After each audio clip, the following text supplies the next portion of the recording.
3 أهداف مقابل هدف واحد، وهي المباراة التي عاصمت بامبلونا نادي اوساسونا. تصل الكرة أنا في الجهة الفتروية تتواجد مع المنتخب الأولمبي. مراوغة ممتازة، التسديدة ممتازة، هذه أول إنذار وأول تسديدة وأول كرة جاءت من المدافع الأيمن عمر الهلالي.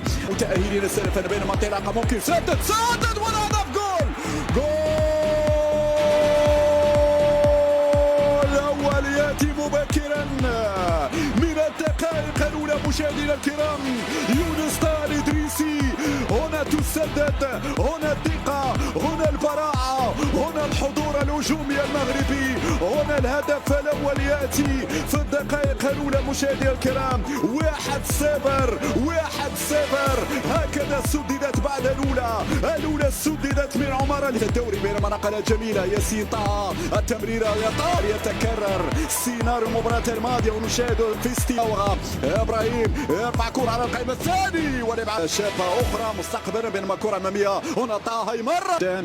بالتالي إذا احترم المنطق فغينيا، تنفيذ هنا قصيرة ملعوبة ناحية أبو أسامة، كرة توصل للجهة اليمنى، هنا مراوغة، هنا حضور بكرة مغربية وفيها خطأ. نعم، المضايقة موجودة وضربة حرة لفائدة اللاعب عمر الهلالي. شادي تلعب هذه الضربة الحرة الجانبية. يا سلام إمكانية التسديدة. يونس كاد يفعلها مرة أخرى، لكن عمل رائع للثنائي بوشواري وتيرغالين. منهم انطلقت هذه الكرة، شوف كيف خرجوا بالكرة وكيف مرة سجل أهداف أخرى. نزاو حاول يمر نزاو، التسديدة يا سلام على إبراهيم صلاح. مراوغة أولى، مراوغة مارونكا. ماذا سيفعل مارونكا؟ يرفع داخل المنطقة، ولكن هناك إلياس ماغو أمام لاعب الإدريسي. هذه هجمة مغربية، محاولة المراوغة.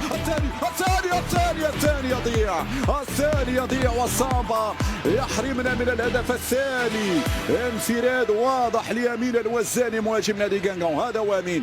هذا وامين الوزاني، ولكن مشواري يمر الكرة، تسديدة.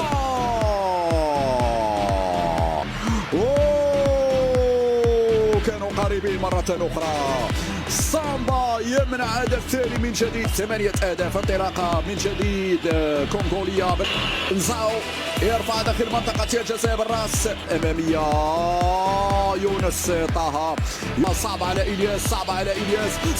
إلياس، وأول اختبار لإلياس ماغو. يحول الكرة إلى الركنية في ال5 دقائق المتبقية على نهاية شوط المباراة الأول. هذه الإعادة، أول محاولة كونغولية لتنفيذ الركنية.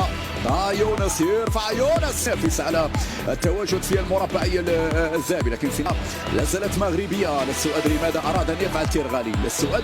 أراد أن يفعل تيرغالي. عموما لحسن حظه يتحصل على ضربة حرة، ركلة حرة جانبية. إذن تلعب هذه الضربة الحرة.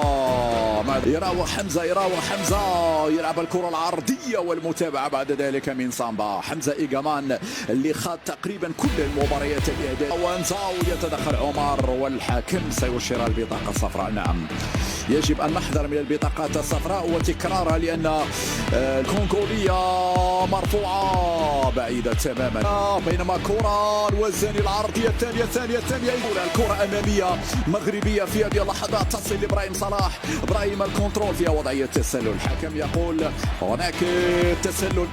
إذا منذ جددا ماذا سيفعل الإدريسي يرفع كرة، كاد يفعل الإدريسي، كاد يسجل الإدريسي. هنا ارتباك من حارس المرمى سامبا. شوف الارتباك الحاصل، كان متقدم بعد شيء الكرة تلمس العارضة وتخرج. لمسها سامبا الركني دائما وأبدا متألقا كما كان الحال في عقود سابقة. كان التميز الأكبر للتحكيم المغربي، خاصة السلامي، وحتى لنا الطاوسي مع منتخب الشباب. أمامية الكرة، وهنا التغطية من طرف اللاعب شادي رياض. الحكم يعلن عن خطأ الحرة الجانبية كونغولية مرفوعة الكرة والسيباري. السيباري سدد يا السيباري. أول تسديدة يا السيباري، أول تسديدة يا السيباري، ولكن السامبا في المكان المناسب. هدف ثاني كان قريب عن طريق اللاعب السيباري.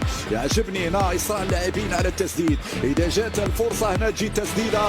هذه الإعادة السيباري مر، السيباري راوغ فسح لنفسه المجال، وبالتالي يونس طا يدخل ثنائي في المباراة الماضية، بينما الهلال يرفع الكرة الراسية مع المنتخب المغربي. كرة وتسديدة لكن مرة جانبية. التسديدة أنا لم تكن مركزة منك يا الأولى والثانية، والتسديدة جول رائعة في منتهى الروعة ديال المراوغة. وهذه التسديدة يا إبراهيم يا صلاح، إبراهيم صلاح، هذا ما يعجبك في المنتخب المغربي، كثرة التسديد من خارج